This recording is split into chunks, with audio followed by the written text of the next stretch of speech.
증시 워밍업과 함께 목요일장 준비해 보겠습니다. IBK투자증권 강남센터 함정남 차장 함께할게요. 어서 오세요. 네, 안녕하세요. 네, 오늘도 개장 전 체크 포인트들 함께 점검해 보겠습니다. 첫 번째 포인트부터 화면으로 만나보시죠. 델타의 역습입니다. 전반적인 시황을 좀 점검해 볼게요. 지수는 뭐 좋은 것 같은데 좀 종목별로 희비가 엇갈렸습니다. 그리고 마스크를 이제 좀 벗나 했더니 델타 바이러스 얘기가 좀 많이 나오고 있네요. 네, 그렇습니다. 뭐 변이 바이러스가 있을 수 있다라는 것은 꾸준히 나왔지만 이제 본격적으로 확산이 되고 있고 확산 속도가 이전보다 변이보다 더 빠른 속도라고 하니 그러게요. 지금 참 좋은 상황에서 좀 고춧가루를 뿌리는 것이 아닌가라는 느낌은 있습니다. 어쨌든 증시는 확실하게 그동안 이제 마스크를 벗는 세상을 준비하다가 바로 좀 급변하는 모습이 나타나고 있습니다. 그래서 언택트 관련주들에서는 좀 빠르게 실망 매물이 좀 출회되고 있는 상황이고요. 지금 이제 그래도 지수가 지금 최고치에 있지 않습니까? 그 자리에 있을 수 있는 것은 한마디로 요약하면 우리 작년에 유동성 랠리가 시작됐었을 때 초기에 강세를 주었었던 종목이 다시 좀 주인이 되려고 하는 모습이다. 그러니까 즉 성장주들이 그때 초반에 좋았다가 이후에 이제 뭐 현대차, 포스코, 뭐 여행주들, 화장품주들이 다 따라 올라온 거지 않습니까? 네. 그래서 그 당시에 초기에 강했던 종목들, 즉 유동성 랠리를 즐겼던 이 종목들이 다 좀 쉬어 있었거든요. 그래서 이 종목들이 다시 관심을 받고 있다. 그 중에서 이제 시장의 대장은 뭐 이제 인터넷과 관련된 네이버, 카카오, 그 다음에 이제 2차 전지 그리고 바이오 종목들이 지금의 시장의 수급을 좀 빨아먹고 있는 장세다. 좀 이렇게 좀 보시면 될 것 같고요. 예. 시장의 대응이 워낙 빨라서 쉽지가 않습니다. 그래서 언택트 갖고 계시는 분들도 이것도 머지않아 잡히게 되면은 또 다시 내 시장이 올 테니 버텨보자라고 생각을 하신 분들도 있을 텐데 네. 실제로 그 또한 쉽지 않을 것 같거든요. 그래서 좀 트레이딩에 대한 유연성이 좀 필요한 시장이지 않을까. 말은 쉽지만 진짜로 대응은 좀 어려운 시장이라고 생각이 됩니다. 어려운 시장이 이어지고 있습니다. 지수는 잘 가는데 내 종목은 좀 많이 부진한 것 같은 느낌이 드실 것 같은데요. 이렇게 시황 좀 점검해 봤고요. 전반적으로 이제 수급별 전략 두 번째 포인트로 넘어가 보겠습니다. 네, 국내 증시 수급별 전략입니다. 어제 코스피 그리고 코스닥 시장에서는 외국인과 기관이 어떤 종목들 사들였나요? 네, 일단은 뭐 결론부터 말씀드리면 배터리 3사는 다 어떤 한쪽이 주인이 있었다라고 말씀드릴 수 있을 것 같습니다. 먼저 외인은 LG화학을 샀고요. 포스코 케미칼을 함께 동시에 담았습니다. LG생활건강을 사고 있었는데 사실 화장품주들은 또 어저께 거의 다 급락이 나왔었거든요. 네. 그런데 이제 LG생활건강은 코로나 초기에도 좀 강한 모습이 보였었어요. 왜 그랬냐면 화장품만이 아니라 그 물티슈라든가 기초 그 집에서 쓰는 용품들에 대한 그 매출이 굉장히 좋았었다. 뭐 이런 부분이었는데 어쨌든 뭐 수급이 들어온 김에 연속성을 갖고 이어가는지는 모르겠습니다만 그런 부분이 좀 다른 단독 화장품과는 좀 다른 부분이다라고 보시면 될 것 같고요. 그리고 일제히 뭐 제약주들을 샀다. 녹십자, 일양약품, 화일약품 이런 종목들이 있었고요.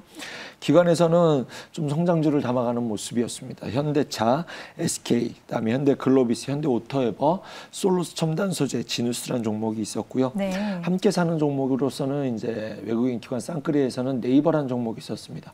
특이한 것이 카카오는 어떻게 쌍끌이 매도해요.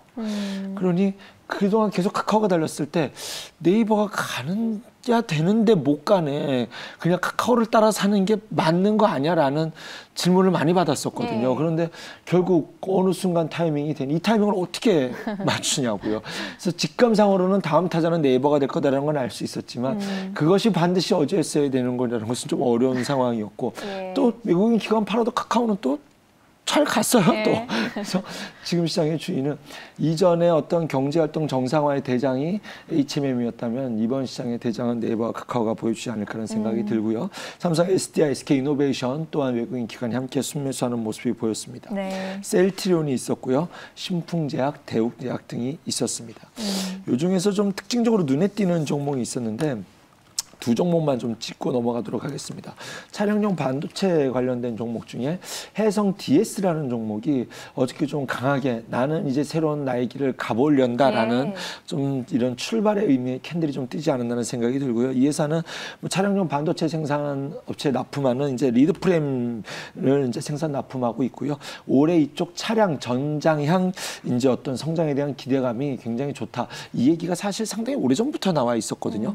왜 어제가 출발이었어야 되는지에 대해서는 뭐 여러 가지 얘기가 있을 수 있겠지만 뭐 또 하나는 현대모비스가 이제 올해는 앞으로는 국내에서 이제 어떤 공급망을 구축을 하겠다라고 했었을 때 거기서 함께 동반 성장할 수 있는 기대감을 가져갈 수 있는 종목이 해성 DS이지 않나. 그래서 요 안에서 좀 뭐 적절한 좀 뭐 어떤 조정을 모습을 보여주거나 기간 조정을 준다면 좀 관심을 갖고 담아볼 수 있을 만한 종목이지 않을까 생각이 들고요.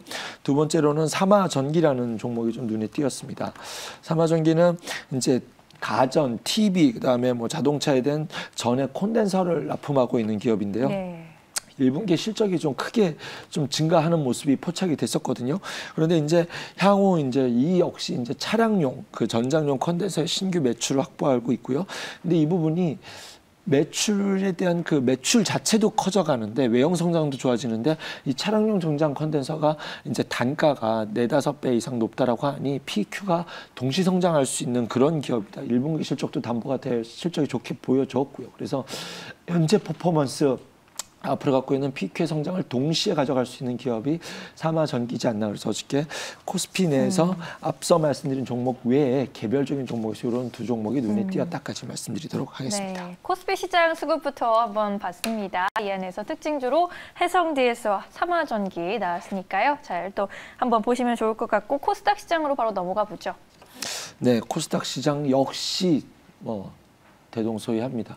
엔터주들 다시 각자의 주인을 갖고 매수하는 모습이 포착이 되었고요. 네. 역시 바이오입니다. 그 다음에 또 하나는 이제 네이버, 카카오가 저렇게 가니 맏형이 저렇게 가니 우리도 좀 갈 수 있지 않을까 해서 이제 연속성으로 생각하고 굳이 이렇게 갖다 붙일 필요는 없지만 뭐 어쨌든 플랫폼 기업들은 영상 콘텐츠라든가 결제주라든가 이런 종목들 안에서는 좀 후발주자, 그다음에 웹툰이라든가 이런 종목들이 좀 관심을 갖고 외국인 기관이 담아가고 있었다. 말씀드리면서 외국인이 매수한 종목에서는 유바이오로직스, 매드팩토, ABL 바이오, 그다음에 이제 이렇게 바이오, 요거 말고도 더 있었죠. 그다음에 엔터주에서 SM, 반도체에서 PSK, 그다음에 엔터에서 DNC 미디어라는 종목을 외국인이 매수하고 있었다. 그다음에 기관에서는 첨보, 뭐 2차전지 관련주죠. 그다음에 NH 한국사이버결제, 메디톡스, YG엔터, BH, MBT 함께 사고 있는 종목이 셀트리온 헬스케어, 셀트리온 제약. 셀트리온 제약이 18만 원이 약간 단기 일단 저항선으로 보여지고 있고요. 이후 이를 돌파할 수 있는지 좀 관심을 갖고 보고 있습니다. 헬스케어는 오늘 좀 어저께 모더나가 빠졌거든요. 오늘 우리나라는 사실 그동안 모더나 올라갈 때 우리 바이오들은 못 올라갔어요. 그래서 모더나 빠진다고 우리 바이오가 빠질 것 같지는 않은데 헬스케어가 셀트리온 헬스케어가 좀 코스닥 맏형으로서 이 자리를 지켜낼 수 있을지가 좀 개인적 관심으로 보고 있고요. 네. 에코프로 BM 뭐 2차전지 대장으로 저는 판단하고 있습니다. CGN 리노공업, 주성 엔지니어링, JYP 엔터, 알체라 등이 있었는데요. 이 중에서도 좀 특징주 세 종목만 찝어보도록 하겠습니다. 첫 번째는 이제 네이버 쫓아갈 수 있는 종목 MBT라는 기업인데요. 모바일 포인트 플랫폼 기업입니다. 이렇게 뭐 사고 하면은 포인트 쌓여주잖아요. 그럼 포인트로 뭐 결제를 한다 했을 때 이 기업이 이제 가장 독보적인 그 어떤 주도를 갖고 있는 기업이다 보시면 될 것 같고요. 지금 이번 달 초에 뭐 2,500만 가입자 돌파했다고 하는데 지금 이것도 훨씬 넘어선 수치로 지금 파악이 되고 있습니다. 뭐 네이버 페이라든가 웹튠 등 30개 이상 제휴사를 확보하고 있고요. 그래서 뭐 이 자리에서는 뭐 차트를 한번 보실까요? 뭐 이 자리에서는 네이버 출발할 때 뭐 다음 종목으로서 나의 거기서 좀 날개를 펴볼래라는 의지에 보이는 좀 어제의 캔들이지 않나라는 생각이 듭니다. 두 번째 종목으로서는 주성 엔지니어링입니다. 참 반도체 소부장이 조금 답답한 흐름에 있었을 때 좀 자기의 자리를 잘 지켜낸 종목이지 않나는 생각이 들고요. 일단은 SK 하이닉스양 ALD 장비를 전량 수주했다는 얘기가 올 상반기에 있었거든요. 그 이후에 이제 그 매력도를 좀 부각시킬 수 있는 그런 의미를 부여할 수 있을 만한 캔들과 수급이 좀 포착이 되지 않았나는 생각이 듭니다. 외국인과 기관이 어저께 동시 순매수가 아주 매력적으로 포함이 됐고요. 제가 이 자리에서 늘 말씀드리지만 이렇게 돌파하는 캔들을 좋아한다라고 말씀을 드렸는데 여기서 치고 나가지 않고 이렇게 대부분 조금 쉬었다 가더라고요. 그래서 좀 너무 급한 매매보다는 좀 적절한 분할 매매 타이밍을 좀 보시면 기회가 될 수 있지 않을까 하는 생각을 가져보고요.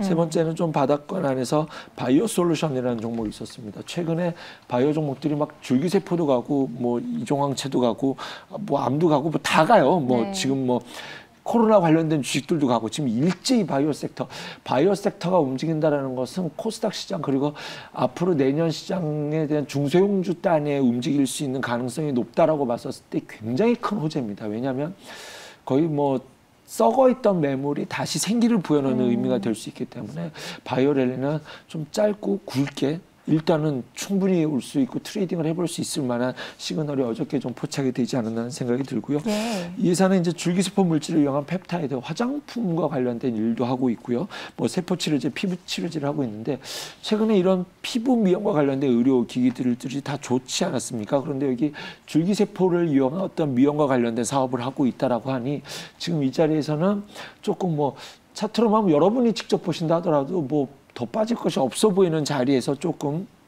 고개를 들고 있는 그런 형국이지 않나는 생각이 들고 많은 뭐 물량은 아니지만 어저께 뭐 외국인의 매수 포착도 있었기 때문에 이 자리에서는 조금 뭐 관심을 갖고 지켜볼 만한 종목이지 않을까 생각해 봅니다. 네, 이렇게 수급들 점검해 봤습니다. 코스닥 안에서는 MBT와 주성 엔지니어링, 바이오 솔루션 특징주로 꼽아봤습니다. 세 번째 포인트로 넘어가 볼게요.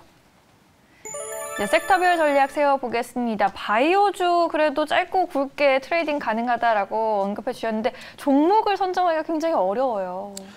진짜 어렵습니다. 이거 제가 어떻게 찍어드려야 될지를 모르겠어요. 저도 종목 풀을 이렇게 쭉 깔아놓고 그중에서 어떤 제가 생각하는 돌파의 어떤 의미가 나오는 순간에 제가 쫓아가서 매수를 하거든요. 그래서 예.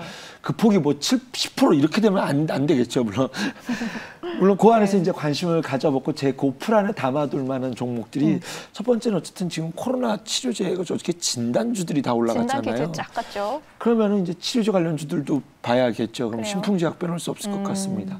이 종목 탄력도는 신풍제약 우선주가 더 있는 것 같은데 네. 신풍제약 차트를 보시면 조금 한번 고개를 들고 난 이후에 기간 조정을 좀 예쁘게 해주면서 다음에는 내 타임도 오지 않을까라는 기대감, 또 이제 경구용 치료제에 대한 키워드도 갖고 있지 않습니까? 그래서 이 자리에서 좀 관심을 갖고 볼만하다라고 생각이 되고요. 또 하나는 이제 대웅제약입니다. 어저께 좀 탄력적으로 움직이는 모습이 포착이 됐는데 뭐 일단은 기사 내용을 살펴보면 메디톡스와 진짜 오랫동안 분쟁이 있었는데 네. 메디톡스 자회사와 좀 합의하는 모습 속에서 길고 길었던 분쟁이 좀 해결되는 상황이 아니냐 뭐 이런 해석들이 나오고 있는 것 같습니다. 그 기사의 내용이 사실인지 아닌지를 보려면 앞으로 좀 2, 3일의 주가가 그 기사의 어떤 가치를 좀 증명하게 되는 그런 주가 흐름이 되지 않을까, 그런 해석이 가능하지 않을까 생각이 들어서 이제 관심을 갖고 앞으로 주가가 어떻게 움직이는지 좀 지켜보고 싶고요. 네. 그 다음으로서는 어떤 종목이 막 딱히 좋다 뭐 이렇게 좀 말씀드리기는 어려울 것 같고 뭐 일단은 코로나가 확산된다고 했을 때 제가 예전에 이런 종목 말씀드렸었습니다. 그 항우울증 치료제와 관련된 것이 좀 중요한 사회적 문제다라고 말씀드렸었는데 코로나 확진자들이 다 우울증을 앓고 있고 확진자뿐만 아니라 가족들이 좀 동반되고 있거든요. 네. 그래서 정신과 치료제와 관련된 환인제약도 좀 관심을 갖고 지켜보시면 될 것 같고요. 그 외에는 이제 뭐 차트를 쭉 보시면 될 것 같습니다. 뭐 LNC 바이오, 대아제약, 한미사이언스도 좀 기간 조정을 주고 뭐 자기 자리를 찾아갈 수, 뭐 다른 바이오처럼 나도 한 번은 뛰어볼래 뭐 이런 뭐 차트 좀 이런 캔들이 좀 어떻게 포착돼 있지 않았나 생각이 들어서 바이오 계속 말씀드리지만 너무 깊이 공부하시기보다는 저처럼 풀을 두시고 트레이딩 전략 갖고 가시면 오히려 좀 매매 수익이 조금 더 좋은 수익을 걷어갈 수 있지 않을까 생각해 봅니다. 알겠습니다. 바이오주 안에서 함 차장님이 눈여겨보고 있는 종목들 짚어드렸습니다. 두 번째 섹터로 넘어가 볼까요? 엔터 콘텐츠 쪽도 봐야 할 텐데 아직 안 간 종목들 좀 공략해 봐야겠죠? 뭐 바로 직전 타임에서 이제 덱스터라는 종목도 예. 잘 설명해 주신 것 같아요. 제가 메타버스 관련돼서 실질적으로 이 기업이 수혜 볼 수 있다는 것이 이제 덱스터이기도 했었는데 앞에서 이제 앞 시간에서 너무 잘 설명해 주신 것 같고요. 지금 뭐 저는 이 프로그램 이름이 차달람인 것처럼 차트를 보고 느낌이 왔었던 뮤직 스튜디오가 어저께 좋은 출발을 보였습니다. OTT 시장이 확대되면서 투자가 늘어나고 있고 거기에 관련된 컨텐츠 기업들이 수혜를 볼 수 있다. 뭐 이런 것들이 다양한 해석이 가능할 것 같아요. 그러면 이제 쫓아가는 추격이 좀 부담되시는 분들이라면 지금 이 자리에서는 뭐 D&C 미디어라든가 그다음에 이제 대원 미디어라고 하는 종목들 이제 뭐 컨텐츠라든가 그다음에 또 하나는 이제 뭐 웹툰이라든가 이런 쪽에 강점을 갖고 있는 기업들이기 때문에 좀 후발주자로서 다음 타이밍 나에게도 차례가 있어라는 뭐 이런 시그널을 띄워준 종목이 이 두 종목이지 않나는 생각이 들어서 플러스 알파 종목으로서 좀 오늘 이 자리에서 소개해드려봤습니다. 네, 이렇게 오늘 섹터에서는 바이오 그리고 엔터주들 점검해봤고요. 함정남 수장님 말씀은 여기까지 들어야겠네요. 오늘도 고맙습니다. 감사합니다.